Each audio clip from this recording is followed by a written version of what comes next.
Hello everyone, welcome back to Lucky Loads 15, and I'll be giving you my day 2 preview for the Aintree Festival tomorrow. It's been a good first day for us already. We've already got a couple of winners on the board. We tipped up We Have a Dream, which was probably the most impressive winner of the day for Daryl Jacob and Nicky Henson. And Nicky Henson had another good day, and our other winner was Mike Bite. I know it was odds on, but a lot of people didn't fancy Mike Bite, considering that a lot of horses that have before running the Gold Cup have not gone on to do so well at Aintree. So Mike Bite did really well today to prove that statistic. A little bit wrong, but he's definitely a quality horse, and he done it last season when he won the RSA, and then he went and he won at Aintree. So he knows how to do it, and he did it in really good workmanlike style. So it was a good performance from him. Away from the two winners, we still did quite well. We had a few decent each ways come in. Hello Gesture was in the last for us. Good performance. Thought it was going to win coming into the home straight, but in the end just clinged on for third place. So Hello Gesture wasn't a bad performance. TM Val was a good each way bet. Put him up at 7-1 yesterday, and done what he normally does, makes a frame but doesn't get his head in front, so he finished in second place. A little bit frustrating there. Another horse that we backed was On the Fringe, ran in the Fox Hunters, did okay considering he's getting on in age now, and he finished in fifth place. Lots of bookmakers were paying out multiple places, so if you on him each way you would have got your money back plus a little bit more. So On the Fringe ran okay. Other horses we selected were Super Sunday, finished in second place behind Lammy Surge, who actually got his act together today and did a good performance, beating Super Sunday. And our other selection that didn't feature and didn't run very well today, the only blemish on our vlog for yesterday, was Brain Power in the first race when he fell halfway through going round. So all in all, it wasn't a bad day, and hopefully we continue the good form today into tomorrow. And the first selection we're going to tomorrow is in the 145 with a horse called Landin, around about 14-1, best odds with bookmakers at the moment, trained by Seamus Mullins.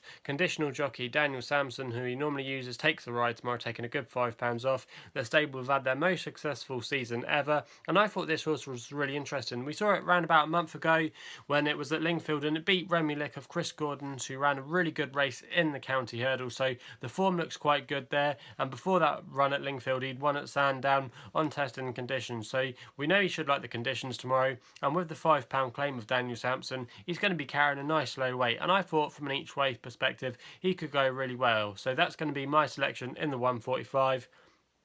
The next selection is then in the 220, going for Style de Garde, round about 10-1 with bookmakers at the moment, trained by Nicky Henderson, but Nico de Boinville takes the ride. These two obviously had a very good day today. Now this horse ran really well in the Fred Winter, finishing in second place, but the form of that Fred Winter hasn't worked out too well. Veneer of Charm hasn't done so well since, and also as well Nubra Negra didn't run the best race at Aintree today, so maybe the form isn't the best, but this stable's got a very good record in this race. They've won 5 out of the last 8 renewals, so they obviously know how to train the winner for this race. And I thought Style de Garde has still got a lot more improvement in the tank, owned by the Highclere thoroughbred breeding people, so good serious horse racing owners as well. And I thought Style de Garde tomorrow could definitely go very well, so that's going to be the selection in the 220. We then go to the 250 for our next selection with Elegant Escape, Colin Tizard's runner.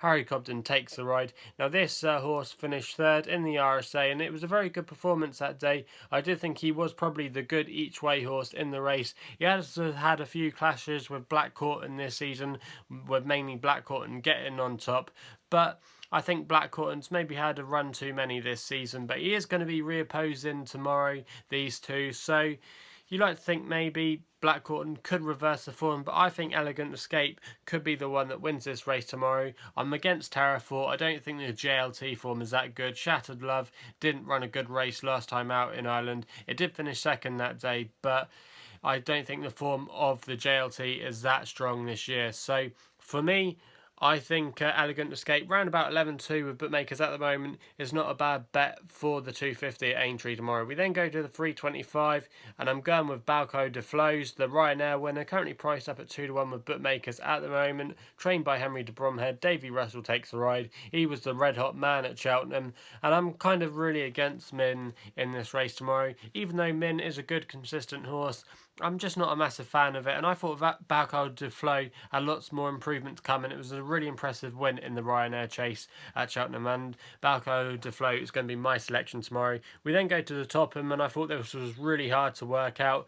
really hard to have anything strong in the race to fancy. But one that I am going to put up is Flying Angel, around about 14 to 1 bookmakers at the moment, trained by Nigel Twiston Davis, who's been in not too bad form of late. Tom Bellamy takes a ride tomorrow. It's a big day for him. Recently just rode out his claim in the last season, so it should be a big run for him tomorrow. Now, this horse has been a little bit up and down, running in some better races than the top and been running in graded company, but drops down to a handicap tomorrow and off a mark that's quite low for it, 148. I thought I had a good chance of going quite well in the top, and I thought from an each way perspective, with numerous bookmakers paying multiple places, he wouldn't be a bad price at 14 to 1. So that's the tip in the top and tomorrow. Our next selection is then in the 440, going with OK Corral of Nicky Henderson's. Barry Geraghty takes the right in the JP McManus colours. This horse ran quite well in the Albert Bartlett at the Cheltenham Festival, and its win before that at Kempton is really standing up.